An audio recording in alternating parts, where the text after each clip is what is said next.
নমস্কার। মোহনপুর অনিতা স্কুলের পক্ষ থেকে সকল ছাত্রছাত্রীকে অভিনন্দন।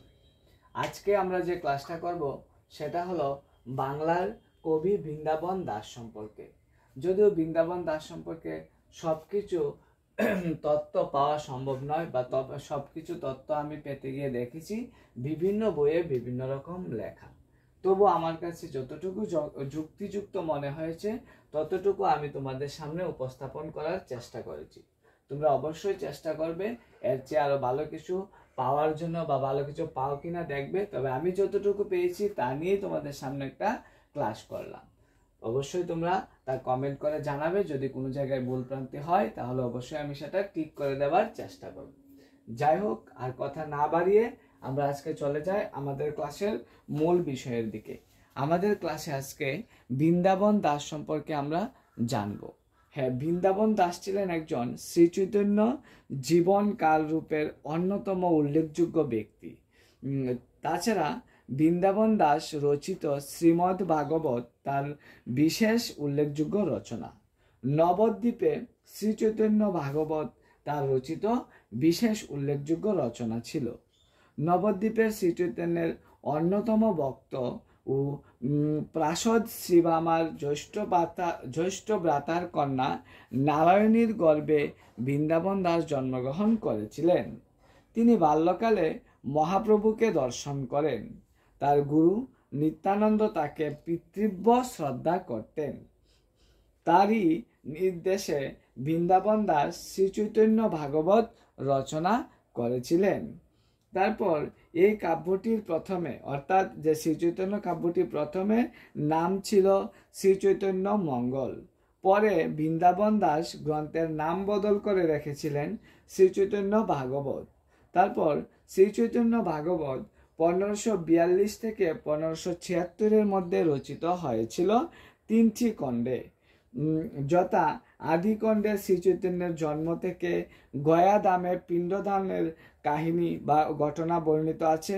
মধ্যখণ্ডে বর্ণিত আছে পিতৃপিণ্ডদান থেকে চৈতন্যের সন্ন্যাস গ্রহণ, এবং অন্তখণ্ডে শ্রী চৈতন্যের জীবনের বাকি ঘটনা বর্ণিত রয়েছে।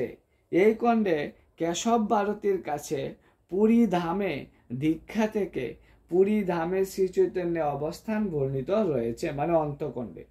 এই খণ্ডটি সবচেয়ে ছোট, অন্তখণ্ডটাই সবচেয়ে ছোট। মাত্র 10টি অধ্যায়ে বর্ণিত আছে এই খণ্ডটি। শুধু শ্রী চৈতন্যের জীবন নয়, তার ভক্তদের কথাও এই গ্রন্থে লেখা আছে। শ্রী চৈতন্যের জীবন সম্পর্কে অদ্বৈত আচার্য শ্রীবাম নিত্যানন্দের কাছে মহাপ্রভু সম্বন্ধে বৃন্দাবন দাস যা শুনেছিলেন তা সবই এই কাব্যে তিনি রচনা করেছেন। শ্রী চৈতন্য জীবন উদ্ধারের জন্য মর্ত আবির্ভূত হয়েছিলেন, মানে পৃথিবীতে আবির্ভূত হয়েছিলেন। বৃন্দাবন দাস সরল পয়ার ত্রিপদীতে তিনি কাব্য রচনা করেন। এই কাব্যে সাধারণ মানুষ ও পাঠক পাঠিকার কাছে যথেষ্ট গ্রহণযোগ্য বলে বিবেচিত হয়েছিল। যথেষ্ট আনন্দ লাভ করেন।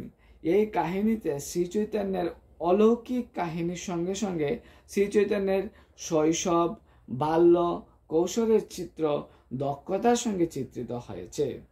কবিকে সবাই এই কারণেই ভূয়সী প্রশংসা করেছেন, মানে খুবই প্রশংসা করেছেন। প্রধান ধর্ম, দুই ধর্ম, যেমন ধরো হিন্দু ও মুসলিমদের মধ্যে কিরকম সম্পর্ক ছিল তাও এটার মধ্যে বর্ণিত রয়েছে। শুধু ঐতিহাসবিদ নয়, বৃন্দাবন দাস ছিলেন প্রকৃত কবিত্বের অধিকারী। বেশ কয়েকটি বৈষ্ণব পদও তিনি রচনা করেছিলেন। সহজ সরলভাবে তিনি শ্রী চৈতন্যের জীবনী সুন্দরভাবে বর্ণনা করেছিলেন। এই ছিল বৃন্দাবন দাস। তো বৃন্দাবন দাস সম্পর্কে আমরা মোটামুটি একটা কি আয়ত্ত করে নিয়েছি। এবার আমি তোমাদের বোর্ডের মধ্যে যে লেখাগুলি আছে সেই লেখাগুলি এবং বৃন্দাবন দাসের থেকে যে প্রশ্নগুলি পরীক্ষায় আসতে পারে সেই প্রশ্নগুলি আমি তোমাদের সামনে তুলে দেওয়ার চেষ্টা করছি। ঠিক আছে? তো তোমরা অবশ্যই মনোযোগ সহকারে শুনবে। এতক্ষণ যা বললাম সেটা হলো বৃন্দাবন দাসের একটা পরিচয়। এবার আমরা বৃন্দাবন দাস নবদ্বীপে 1507 খ্রিস্টাব্দে জন্মগ্রহণ করেছিলেন।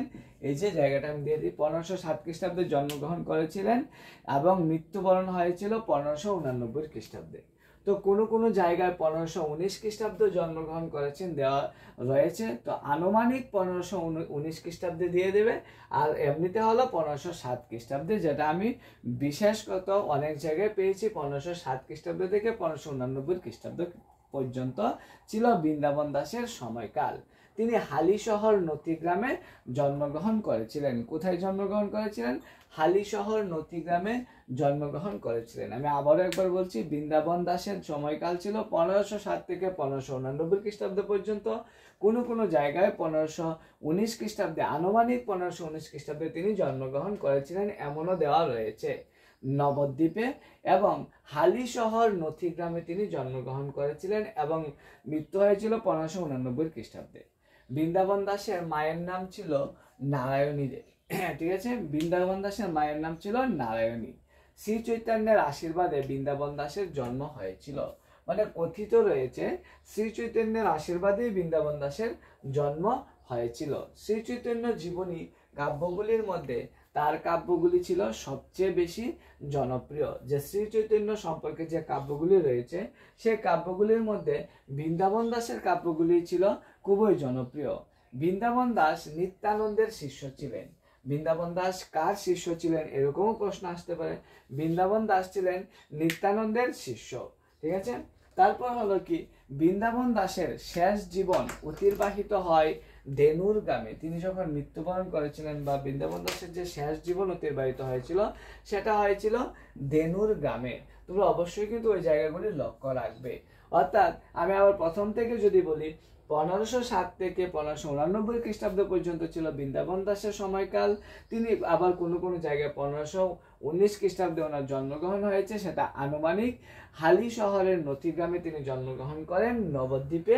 চৈতন্য জীবনী কাব্যগুলির মধ্যে তার কাব্যগুলি ছিল সবচেয়ে জনপ্রিয়।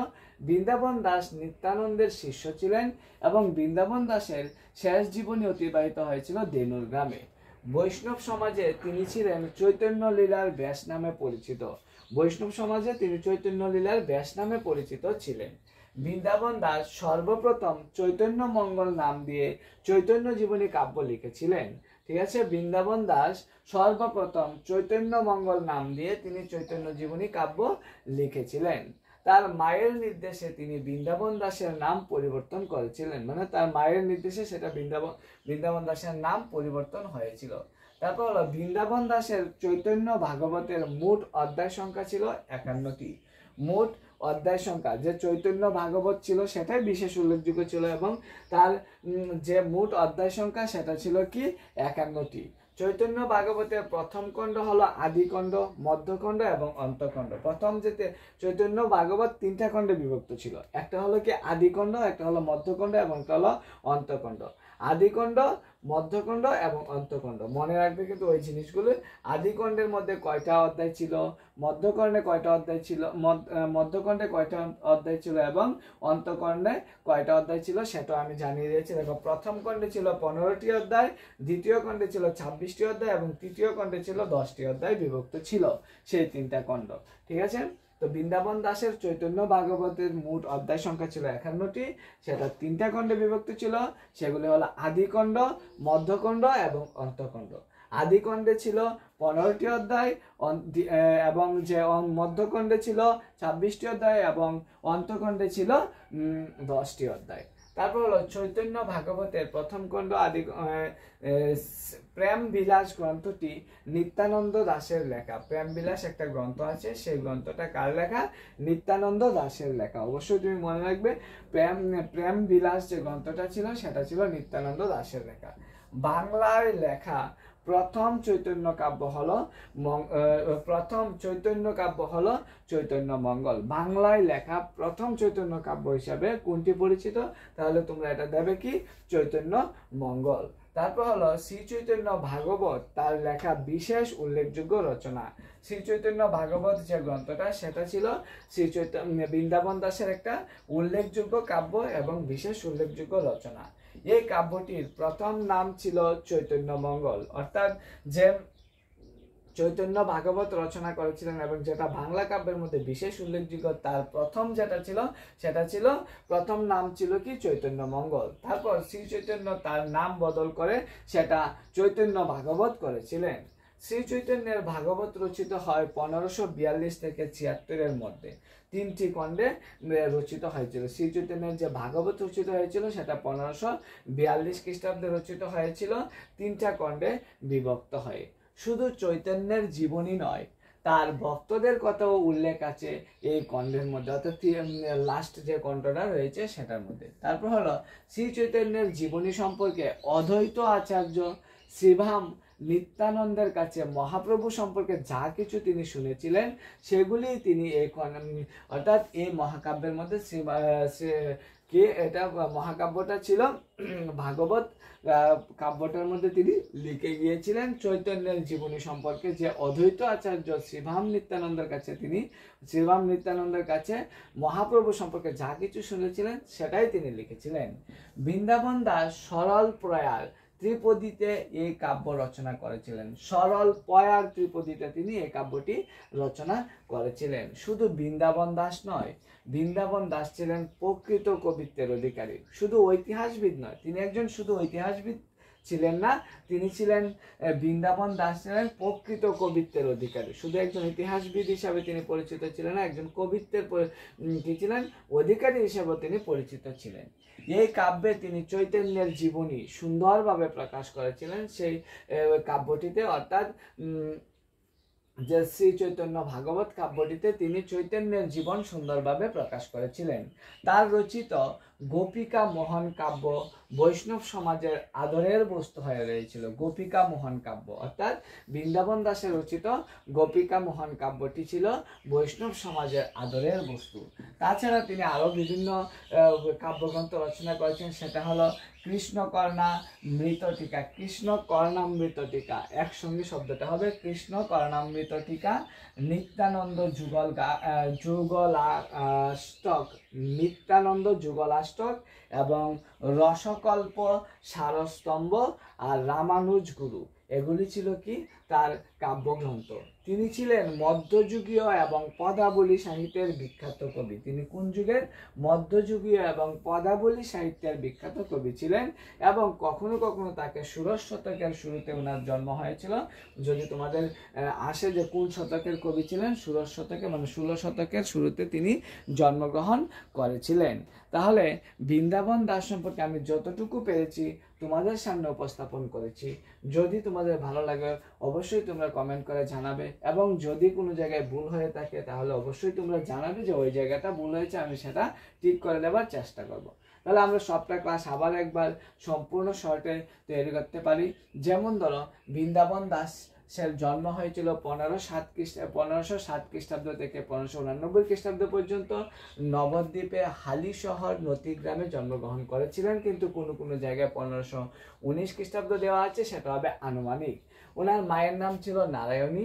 শ্রী চৈতন্যের আশীর্বাদে তিনি বৃন্দাবন দাসের জন্ম হয়েছিল। চৈতন্য জীবনীর কাব্যগুলির মধ্যে তার কাব্যগুলি ছিল খুবই জনপ্রিয়। বৃন্দাবন দাস নিত্যানন্দের শিষ্য ছিলেন। বৃন্দাবন দাসের শেষ জীবন অতিবাহিত হয়েছিল ধেনুর গ্রামে। বৈষ্ণব সমাজে তিনি চৈতন্য লীলার ব্যাস নামে পরিচিত ছিলেন। বৃন্দাবন দাস সর্বপ্রথম চৈতন্য মঙ্গল নামক নাম দিয়ে চৈতন্য জীবনী কাব্য লিখেছিলেন। তার মায়ের নির্দেশে তিনি বৃন্দাবন দাসের নাম পরিবর্তন করা হয়। বৃন্দাবন দাসের চৈতন্য ভাগবতের মোট অধ্যায় ছিল 51টি। চৈতন্য ভাগবতের প্রথম খণ্ড হলো আদিখণ্ড, দ্বিতীয় খণ্ড হলো মধ্যখণ্ড এবং তৃতীয় খণ্ড হলো অন্তখণ্ড। প্রেমবিলাস গ্রন্থটি নিত্যানন্দ দাসের লেখা ছিল। বাংলায় লেখা প্রথম চৈতন্য কাব্য হলো চৈতন্য মঙ্গল। চৈতন্য ভাগবত তার লেখা বিশেষ উল্লেখযোগ্য রচনা। এই কাব্যটির প্রথম নাম ছিল চৈতন্য মঙ্গল, পরে শ্রী চৈতন্য তার নাম বদল করে দিয়েছিল শ্রী চৈতন্য ভাগবত। তারপর হলো শ্রী চৈতন্য ভাগবত রচিত হয়েছিল 1542 থেকে 1576 মধ্যে 3টি খণ্ডে। সেটা হলো প্রথম খণ্ড, দ্বিতীয় খণ্ড এবং তৃতীয় খণ্ড। মানে হলো আমি দিয়েছিলাম আদিখণ্ড, মধ্যখণ্ড এবং অন্তখণ্ড। প্রথম খণ্ডে ছিল 15টি অধ্যায়, দ্বিতীয় খণ্ডে ছিল 26টি অধ্যায় এবং তৃতীয় খণ্ডে ছিল 10টি অধ্যায়। শুধু চৈতন্যের জীবনী নয়, তার ভক্তদের কথা উল্লেখ আছে এই গ্রন্থটিতে। শ্রী চৈতন্যের জীবন সম্পর্কে অদ্বৈত আচার্য শ্রীবাম নিত্যানন্দের কাছে তিনি যতটুকু শুনেছিলেন, মহাপ্রভুর কাছে তিনি যতটুকু শুনেছিলেন, সেই সম্পর্কে তিনি তার লিখেছিলেন। বৃন্দাবন দাস সরল পর্যায় ত্রিপদীতে এই কাব্যটি রচনা করেছিলেন। শুধু ইতিহাসবিদ নয়, বৃন্দাবন দাস ছিলেন প্রকৃত কবিত্বের অধিকারী। এই কাব্যে তিনি চৈতন্যের জীবনী সুন্দরভাবে প্রকাশ করেছেন। তার রচিত গোপিকা মোহন কাব্য বৈষ্ণব সমাজে আদরের বস্তু হয়েছিল। তার রচিত কাব্যগ্রন্থগুলি ছিল কৃষ্ণ কামৃত টিকা, নিত্যানন্দ যুগল কাষ্ট, রসকল্প, সারস্তম্ভ, রামানুজ গুরু। তিনি ছিলেন মধ্যযুগীয় এবং পদাবলিক সাহিত্যের বিখ্যাত কবি। 16 শতকের শুরুতে ওনার জন্ম হয়েছিল। ক্লাসটা কেমন লাগলো তা জানে অবশ্যই কমেন্ট করবে। সবাই ভালো থাকবে।